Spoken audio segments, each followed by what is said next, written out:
Crimen y castigo, de Fyodor Dostoyevsky.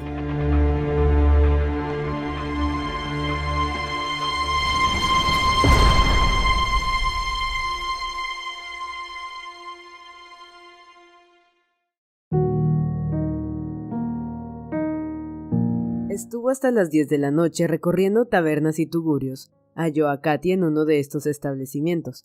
La muchacha cantaba sus habituales y descaradas cancioncillas. Svidrigailov le invitó a beber, así como a un organillero, a los camareros, a los cantantes y a 2 empleadillos que atrajeron su simpatía solo porque tenían torcida la nariz. En uno este apéndice se ladeaba hacia la derecha y en el otro hacia la izquierda, cosa que le sorprendió de sobremanera. Estos acabaron por llevarle a un jardín de recreo. Svidrigailov pagó las entradas. En el jardín había un abeto escuálido, 3 arbolitos más y una construcción que ostentaba el nombre de Vauxhall, pero que no era más que una taberna donde podía tomarse el té. En el jardín había igualmente varios veladores verdes con sillas, un coro de malos cantantes y un payaso de nariz roja completamente borracho y extraordinariamente triste se encargaban de distraer al público. Los empleadillos se encontraron con varios colegas y empezaron a reñir con ellos. Se escogió como árbitro a Svidrigailov. Este estuvo un cuarto de hora tratando de averiguar el motivo del pleito, pero todos gritaban a la vez y no había medio de entenderse.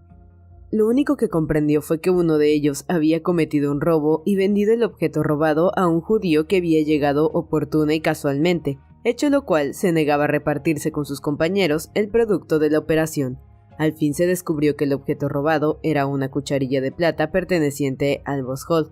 Los empleados del establecimiento se dieron cuenta de la desaparición de la cucharilla y el asunto habría tomado un cariz desagradable si Svidrigailov no hubiera callado las protestas de los perjudicados. Después de pagar la cucharilla salió del jardín. Eran alrededor de las 10. No había bebido ni una gota de alcohol en toda la noche. Había tomado té y eso porque había que pedir algo para permanecer en el local. La noche era oscura y el aire denso. A eso de las 10, el cielo se cubrió de negras y espesas nubes y estalló una violenta tempestad. La lluvia no caía en gotas, sino en verdaderos raudales que azotaban el suelo. Relámpagos de enorme extensión iluminaban el espacio. Svidrigailov llegó a su casa calado hasta los huesos. Se encerró en su habitación, abrió el cajón de su mesa, sacó dinero y rompió varios papeles. Después de guardarse el dinero en el bolsillo, pensó cambiarse la ropa, pero al ver que seguía lloviendo, juzgó que no valía la pena. Tomó el sombrero y salió sin cerrar la puerta. Se fue derecho a la habitación de Sonia. Allí estaba la joven, pero no sola, sino rodeada de los 4 niños de Kapernaumov, a los que hacía tomar una taza de té. Sonia acogió respetuosamente a su visitante. Miró con una expresión de sorpresa sus mojadas ropas, pero no hizo el menor comentario. Al ver entrar a un desconocido, los niños se echaron a correr despavoridos. Svidrigailov se sentó ante la mesa e invitó a Sonia a sentarse a su lado. La muchacha se dispuso tímidamente a escucharle. «Sonia Simonovna», empezó a decir el visitante, «es muy posible que me vaya a América, y como probablemente no nos volveremos a ver, he venido a arreglar con usted ciertos asuntos. Bueno, hablado ya con esa señora, no hace falta que me cuente lo que le ha dicho, pues lo sé muy bien». Sonia hizo un ademán y enrojeció. Svidrigailov siguió diciendo, «Esas damas tienen sus costumbres, sus ideas. En cuanto a sus hermanitos, tienen el porvenir asegurado, pues el dinero que he depositado para ellos está en lugar seguro y lo he entregado contra recibo. Aquí tienen los recibos, guárdelos por lo que pueda ocurrir. Y demos por terminado este asunto. Ahora tenga usted estos 3 títulos al 5%. Su valor es de 3.000 rublos. Esto es para usted y solo para usted. Deseo que la cosa quede entre nosotros. No diga nada a nadie, oiga lo que oiga. Este dinero le será útil, ya que debe usted dejar la vida que lleva ahora. No estaría nada bien que siguiera viviendo como vive y con este dinero no tendrá necesidad de hacerlo». «Ha sido usted tan bueno conmigo, con los huérfanos y con la difunta», balbuceó Sonia, «que nunca sabré cómo agradecérselo, y créame que... Bah, dejemos eso. En cuanto a este dinero, Arkady Ivanovich, muchas gracias, pero no lo necesito. Sabré ganarme el pan. No me considero una ingrata, ya que es usted tan generoso. Ese dinero... es para usted y solo para usted, Sonia Simonovna, y le ruego que no hablemos más de este asunto, pues tengo prisa. Le será útil, se lo aseguro. Rodion Romanovich no tiene más que 2 soluciones, o pegarse un tiro o ir a parar a Siberia». Al oír estas palabras, Sonia empezó a temblar y miró aterrada a su vecino. «No se inquiete usted», continuó Svidrigailov. «Lo he oído todo de sus propios labios, pero no me gusta hablar y no diré ni una palabra a nadie. Hizo usted muy bien en aconsejarle que fuera a presentarse a la justicia. Es el mejor partido que podría tomar. Pues bien, cuando lo envíen a Siberia, usted lo acompañará, ¿no es así? ¿Verdad que lo acompañará? En este caso, necesitará usted dinero. Lo necesitará para él. ¿Comprende? Darle a usted este dinero es como dárselo a él. Además, usted ha prometido a Amalia Ivanovna pagarle. Yo lo oí. ¿Por qué contrae usted compromisos tan ligeramente, Sonia Simonovna? Era Catalina Ivanovna la que estaba en deuda con ella, y no usted. Usted debió enviar a paseo a esa alemana. No se puede vivir así. En fin, si alguien le pregunta a usted por mí mañana, pasado mañana o cualquiera de estos días, cosa que sin duda ocurrirá, no hable usted de esta visita, ni diga que le he dado dinero. Bueno, adiós, dijo levantándose. Salude de mi parte a Rodion Romanovich. Ah, se me olvidaba. Le aconsejo que dé usted a guardar su dinero al señor Razumikine. ¿Le conoce? Sí, debe usted conocerle. Es un buen muchacho. Llévele el dinero mañana, o cuando usted lo cree oportuno. Hasta entonces, procure que no se lo quiten. Sonia se había levantado también y miraba confusa a su visitante. Deseaba hablarle, hacerle algunas preguntas, pero se sentía intimidada y no sabía por dónde empezar. ¿Pero va usted a salir con esta lluvia? ¿Cómo puede importarle la lluvia a un hombre que se marcha a América? Adiós, querida Sonia Simonovna. Le deseo muchos años de vida, muchos años, pues usted será útil a los demás. A propósito, salude de mi parte al señor Razumikine. No lo olvide. Dígale que Arkady Ivanovich Svidrigailov le ha dado a usted recuerdos para él. No deje de hacerlo. Y se fue, dejando a la muchacha inquieta, temerosa y dominada por confusas sospechas. Más adelante, se supo que Svidrigailov había hecho aquella misma noche otra visita extraordinaria y sorprendente. Seguía lloviendo y a las 11:20 se presentó completamente empapado en casa de los padres de su prometida, que habitaban un pequeño departamento en la tercera avenida de Vasilievsky Ostrov. No le fue fácil conseguir que le abrieran. Su llegada a aquella hora intempestiva causó gran desconcierto. Pero Arkady Ivanovich tenía el don de captarse a las personas cuando se lo proponía, y de aquellos padres que en el primer momento, y con sobrados motivos, habían considerado la visita de Svidrigailov como una calaverada de borracho, se convencieron muy pronto de su error. La inteligente y amable madre de la novia le acercó el sillón del achacoso padre y abrió la conversación con grandes rodeos. Nunca iba derecha al asunto, y empezaba por una serie de sonrisas, gestos y ademanes. Por ejemplo, cuando quiso saber la fecha en que Arkady Ivanovich se proponía celebrar la boda, comenzó interesándose vivamente por París y la vida de su alta sociedad, para ir trasladándolo poco a poco desde aquella lejana capital a Vasilievsky Ostrov. Arkady Ivanovich había respetado siempre estas pequeñas argucias, pero aquella noche estaba más impaciente que de costumbre y solicitó ver enseguida a su futura esposa, a pesar de que le habían dicho que estaba acostada. Su demanda fue atendida. Svidrigailov dijo simplemente a su novia que un asunto urgente le obligaba a ausentarse de Petersburgo y que por esta razón le entregaba 15,000 rublos, insignificante cantidad que tenía intención de ofrecerle desde hacía tiempo, y que le rogaba que la aceptase como regalo de boda. No se comprendía la relación que pudiera existir entre semejante obsequio y el anunciado viaje, y tampoco se veía en el asunto una urgencia que justificase aquella visita en plena noche y bajo una lluvia torrencial. No obstante, las explicaciones de Arkady Ivanovich obtuvieron una excelente acogida, incluso las exclamaciones de sorpresa y las preguntas de rigor se hicieron en un tono delicadamente moderado, pero ello no impidió que los padres pronunciaran calurosas palabras de gratitud reforzadas por las lágrimas de la inteligente madre. Arkady Ivanovich se levantó, sonriendo, besó a su prometida y le dio una palmadita cariñosa en la cara. Seguidamente le dijo que volvería pronto y como descubriera en sus ojos una expresión de curiosidad infantil, al mismo tiempo que una grave y muda interrogación, volvió a besarla mientras se decía, con cierta contrariedad, que el regalo que acababa de hacer sería encerrado bajo llave por aquella madre que era un ejemplo de prudencia. Cuando se fue, la familia quedó en un estado de agitación extraordinaria, pero la inteligente madre resolvió inmediatamente ciertos puntos importantes. Manifestó que Arkady Ivanovich era una personalidad ocupada continuamente en negocios de gran importancia y que estaba relacionado con los personajes más eminentes. Solo Dios sabía las ideas que pasaban por su cerebro. Había decidido hacer un viaje y realizaba su proyecto sin vacilar. Lo mismo podía decirse del regalo en dinero que acababa de hacer a su prometida. Tratándose de un hombre así, uno no debía asombrarse de nada. Ciertamente había motivos para sorprenderse al verle tan empapado, pero mayores extravagancias se observaban en los ingleses.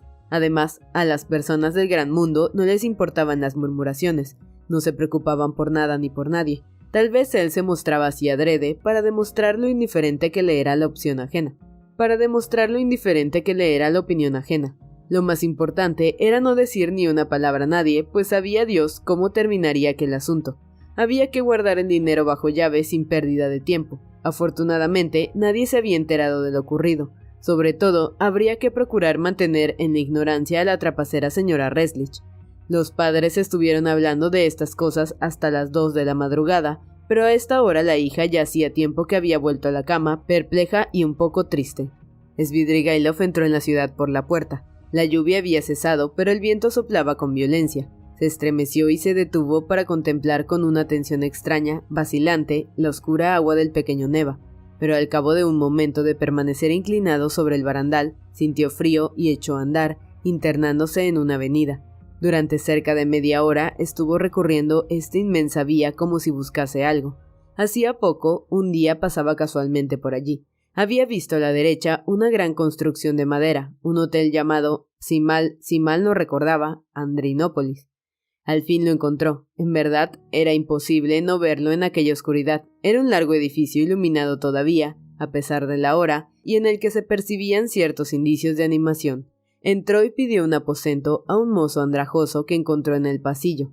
El sirviente le dirigió una mirada y lo condujo a una pequeña y asfixiante habitación, situada al final del corredor, debajo de la escalera. No había otra, el hotel estaba lleno. El mozo esperaba mirando a Svidrigailov con expresión interrogante. ¿Tienen té?, preguntó el huésped. ¿Sí? ¿Y qué más? Ternera, vodka, fiambres. Tráigame un trozo de carne y té.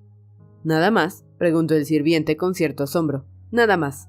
El mozo se fue dando muestras de contrariedad. Este lugar no debe ser muy decente, pensó Svidrigailov. ¿Cómo es posible que no lo haya advertido antes? También yo debo de tener el aspecto de un hombre que quiere divertirse y ha tenido una aventura por el camino. Me gustaría saber qué clase de gente se hospeda aquí. Encendió la bujía y examinó el aposento atentamente.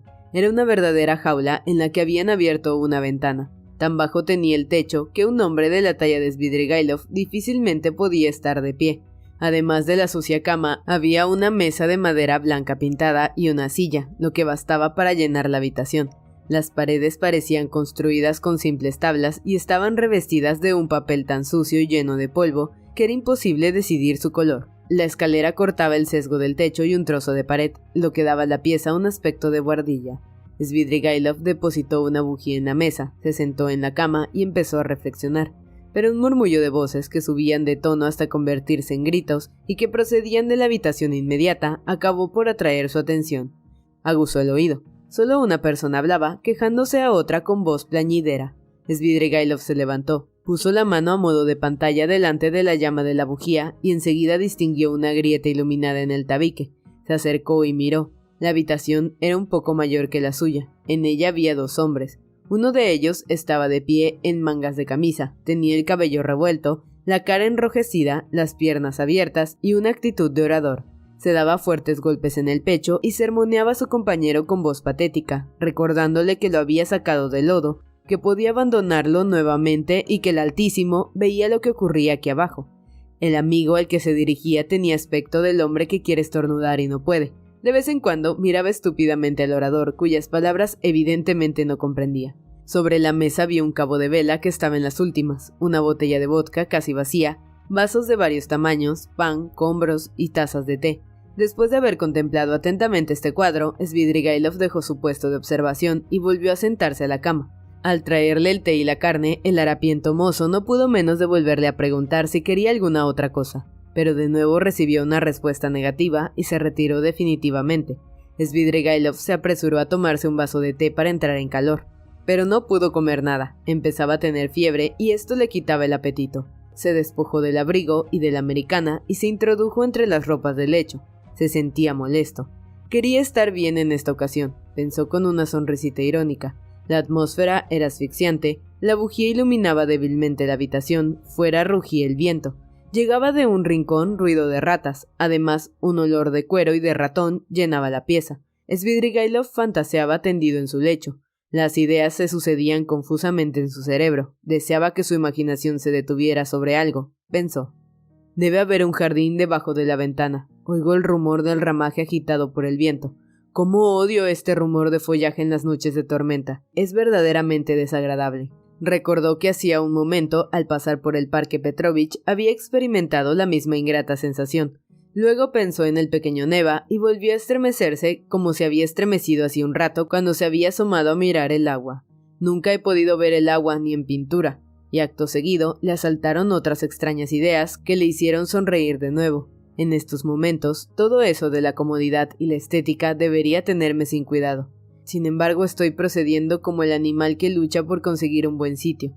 En estas circunstancias, lo mejor habría sido ir enseguida a Petrovsky Ostrov. Pero no, me han dado miedo el frío y las tinieblas, jeje. Pero no, me han dado miedo el frío y las tinieblas. El señor necesita sensaciones agradables. ¿Pero por qué no he apagado ya la vela? La apagó de un soplo y al no ver luz en la grieta del tabique siguió diciéndose: mis vecinos se han acostado ya. Ahora sería oportuna tu visita, María Petrovna. La oscuridad es completa, el lugar adecuado, el momento propicio. Pero ya veo que no quieres venir. De pronto se acordó de que poco antes de poner en práctica su proyecto sobre Dunia, había aconsejado a Raskolnikov que confiara a su hermana la custodia de Razumikine. Lo he dicho para fustigarle los nervios, como ha adivinado Rodion Romanovich. ¡Qué astuto es! Ha sufrido mucho, puede llegar a hacer algo con el tiempo, cuando se vea libre de las disparatadas ideas que ahora le obsesionan. Está anhelante de vida. En tales circunstancias todos los hombres como él son cobardes. En fin, que el diablo me lleve. ¿Qué me importa a mí lo que haga o deje de hacer? El sueño seguía huyendo de él. Poco a poco la imagen de Dunia fue esbozándose en su imaginación y un estremecimiento recorrió todo su cuerpo. No hay que terminar, se dijo volviendo en sí. Pensemos en otra cosa. Es verdaderamente extraño y curioso que yo no haya odiado jamás seriamente a nadie, que no haya tenido el deseo de vengarme de nadie. Esto es mala señal. ¿Cuántas promesas le he hecho? Esa mujer podría haberme gobernado a su antojo.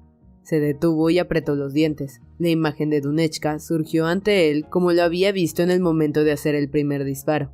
Después había tenido miedo, había bajado el revólver y se había quedado mirándole como petrificada por el espanto. Entonces él habría podido cogerla, y no una sino 2 veces, sin que ella hubiera levantado el brazo para defenderse. Sin embargo, él avisó. Recordaba que se había compadecido de ella. Sí, en aquel momento su corazón se había conmovido. ¡Diablo! Todavía pensando en eso, hay que terminar de una vez. Ya empezaba a dormirse, ya se calmaba su temblor febril, cuando notó que algo corría sobre la cubierta a lo largo de su brazo y su pierna. ¡Demonio! Debe ser un ratón. Me he dejado la carne en la mesa y... No quería destaparse ni levantarse con aquel frío, pero de pronto notó en la pierna un nuevo contacto desagradable. Entonces echó a un lado la cubierta y encendió la bujía. Después, temblando de frío, empezó a inspeccionar la cama. De súbito vio que un ratón saltaba sobre la sábana. Intentó atraparlo, pero el animal, sin bajar del lecho, empezó a corretear y a zigzaguear en todas direcciones, burlando la mano que trataba de asirlo. Al fin se introdujo debajo de la almohada. Svidrigailov arrojó la almohada al suelo, pero notó que algo había saltado sobre su pecho y se paseaba por encima de su camisa. En ese momento se estremeció de pies a cabeza y se despertó. La oscuridad reinaba en la habitación y él estaba acostado, bien tapado como antes. Fuera seguía rugiendo el viento. «Esto es insufrible», se dijo con los nervios crispados. Se levantó y se sentó en el borde del lecho, dando la espalda a la ventana. «Es preferible no dormir», decidió. De la ventana llegaba un aire frío y húmedo. Sin moverse de donde estaba, Svidrigailov tiró de la cubierta y se envolvió en ella, pero no encendió la bujía. No pensaba en nada, no quería pensar. Sin embargo, vagas visiones, ideas incoherentes, iban desfilando por su cerebro. Cayó en una especie de letargo, fuera por la influencia del frío, de la humedad, de las tinieblas o del viento, que seguía agitando el ramaje. Lo cierto es que sus pensamientos tomaron un rumbo fantástico. No veía más que flores. Un bello paisaje se ofrecía a sus ojos. Era un día tibio, casi cálido, un día de fiesta, la Trinidad. Estaba contemplando un lujoso chalet de tipo inglés, rodeado de macizos repletos de flores. Plantas trepadoras adornaban la escalinata guarnecida de rosas.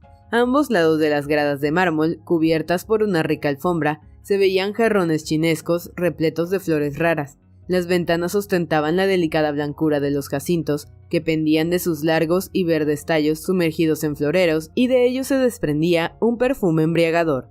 Svidrigailov no sentía ningún deseo de alejarse de allí. Subió por la escalinata y llegó a un salón de alto techo, repleto también de flores. Había flores por todas partes, en las ventanas, al lado de las puertas abiertas, en el mirador. El entarimado estaba cubierto de fragante césped recién cortado. Por las ventanas abiertas penetraba una brisa deliciosa. Los pájaros cantaban en el jardín. En medio de la estancia había una gran mesa revestida de raso blanco y sobre la mesa un ataúd acolchado, orlado de blancos encajes y rodeado de guirnaldas de flores. En el féretro, sobre un lecho de flores, descansaba una muchacha vestida de tul blanco. Sus manos, cruzadas sobre el pecho, parecían talladas en mármol. Su cabello, suelto y de un rubio claro, rezumaba agua. Unas coronas de rosas ceñían su frente. Su perfil severo y ya petrificado parecía igualmente de mármol. Sus labios sonreían, pero esta sonrisa no tenía nada de infantil. Expresaba una amargura desgarradora, una tristeza sin límites.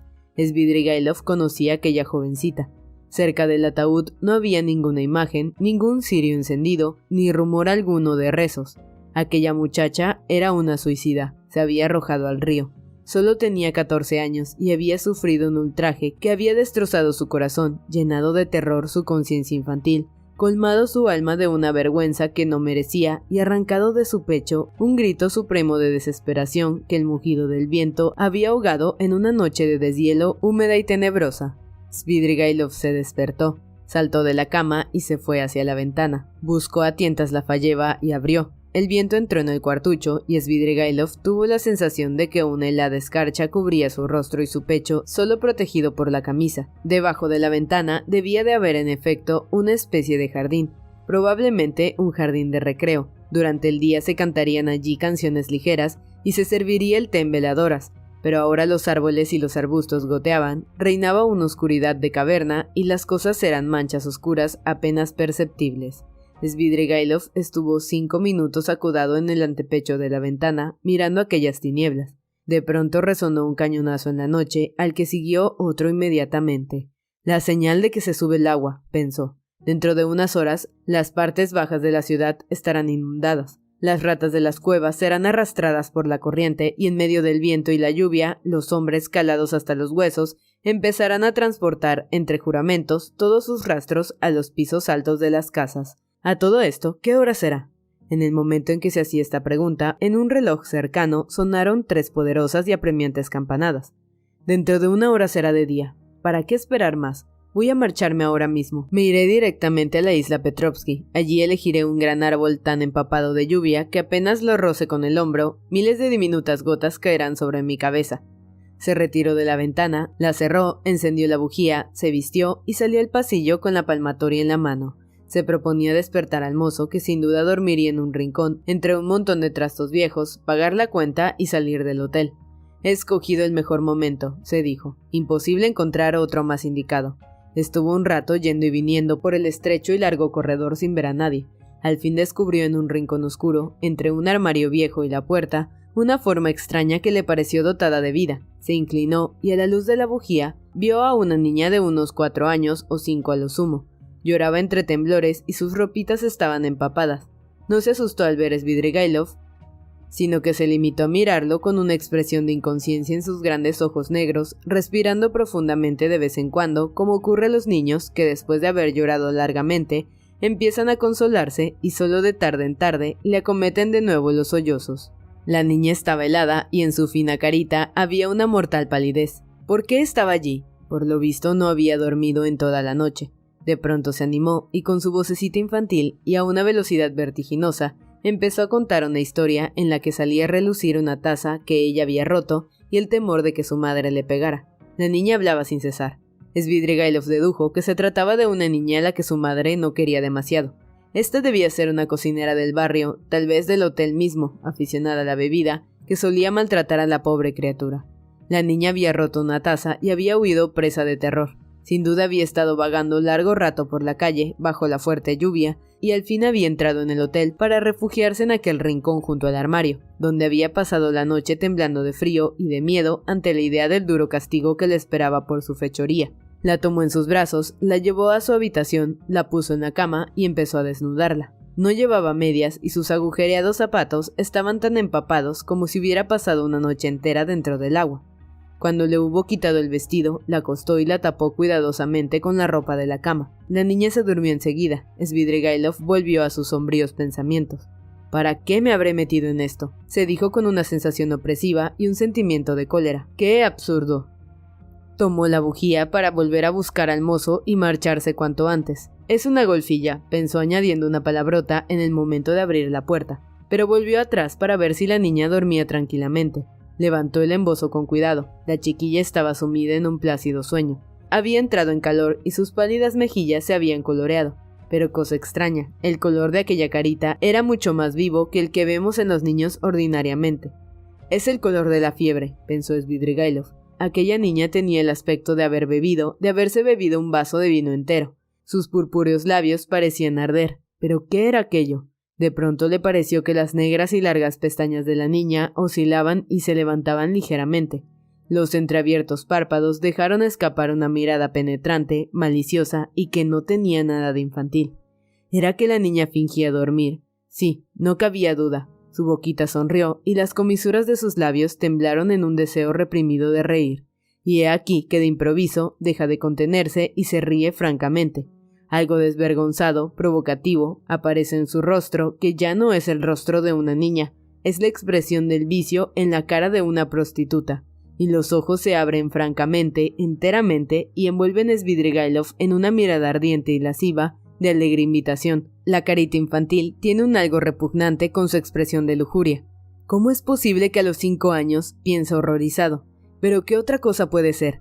La niña vuelve hacia él el rostro ardiente y le tiende los brazos. Svidrigailov lanza una exclamación de espanto, levanta la mano, amenazador, y en ese momento se despierta. Vio que seguía acostado, bien cubierto por las ropas de la cama. La vela no estaba encendida y la ventana apuntaba a la luz del amanecer. «Me he pasado la noche en una continua pesadilla». Se incorporó y advirtió indignado que tenía el cuerpo dolorido. En el exterior reinaba una espesa niebla que impedía ver nada. Eran cerca de las 5. Había dormido demasiado. Se levantó, se puso la americana y el abrigo, húmedos todavía, palpó el revólver guardado en el bolsillo, lo sacó y se aseguró de que la bala estaba bien colocada. Luego se sentó ante la mesa, sacó un cuaderno de notas y escribió en la primera página varias líneas en gruesos caracteres. Después de leerlas, se acodó en la mesa y quedó pensativo. El revólver y el cuaderno de notas estaban sobre la mesa, cerca de él. Las moscas habían invadido el trozo de carne que había quedado intacto. Las estuvo mirando un buen rato y luego empezó a cazarlas con la mano derecha. Al fin se asombró de dedicarse a semejante ocupación en aquellos momentos, volvió en sí, se estremeció y salió de la habitación con paso firme. 1 minuto después estaba en la calle. Una niebla opaca y densa flotaba sobre la ciudad. Svidrigailov se dirigió al pequeño Neva por el sucio y resbaladizo pavimento de madera y mientras avanzaba veía con la imaginación la crecida nocturna del río, Isla Petrovsky, con sus senderos empapados, su hierba húmeda, sus sotos, sus macizos cargados de agua y, en fin, aquel árbol. Entonces, indignado consigo mismo, empezó a observar los edificios junto a los cuales pasaba para desviar el curso de sus ideas. La avenida estaba desierta, ni un peatón, ni un coche. Las casas bajas, de un amarillo intenso, con sus ventanas y sus postigos cerrados, tenían un aspecto sucio y triste. El frío y la humedad penetraban en el cuerpo de Svidrigailov y lo estremecían. De vez en cuando veía un rótulo y lo leía detenidamente. Al fin terminó el pavimento de madera y se encontró en las cercanías de un gran edificio de piedra. Entonces vio un perro horrible que cruzaba la calzada con el rabo entre las piernas. En medio de la acera, tendido de bruces, había un borracho. Lo miró por un momento y continuó su camino. A su izquierda se alzaba una torre. «He aquí un buen sitio. ¿Para qué tengo que ir a la isla Petrovsky? Aquí por lo menos tendré un testigo oficial». Sonrió ante esta idea y se internó en la calle donde se alzaba el gran edificio coronado por la torre. Apoyado en uno de los batientes de la maciza puerta principal, que estaba cerrada, había un hombrecillo envuelto en un capote gris de soldado y con un casco en la cabeza. Su rostro expresaba esa arisca tristeza que es un rasgo secular en la raza judía. Los dos examinaron un momento en silencio. Al soldado acabó por parecerle extraño que aquel desconocido, que no estaba borracho, se hubiera detenido a 3 pasos de él y le mirara sin decir nada. «¿Qué quiere usted?», preguntó ceseando y sin hacer el menor movimiento.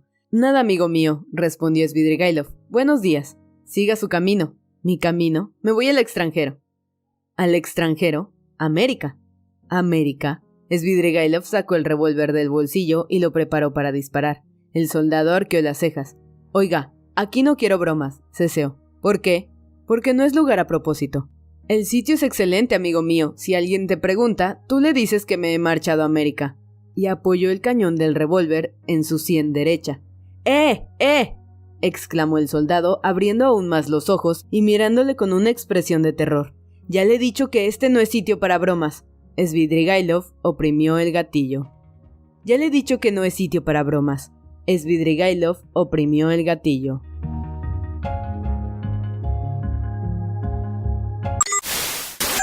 Si te ha gustado esta historia, dale like, compártela y suscríbete a nuestro canal. Tenemos capítulos nuevos todos los lunes, miércoles y viernes.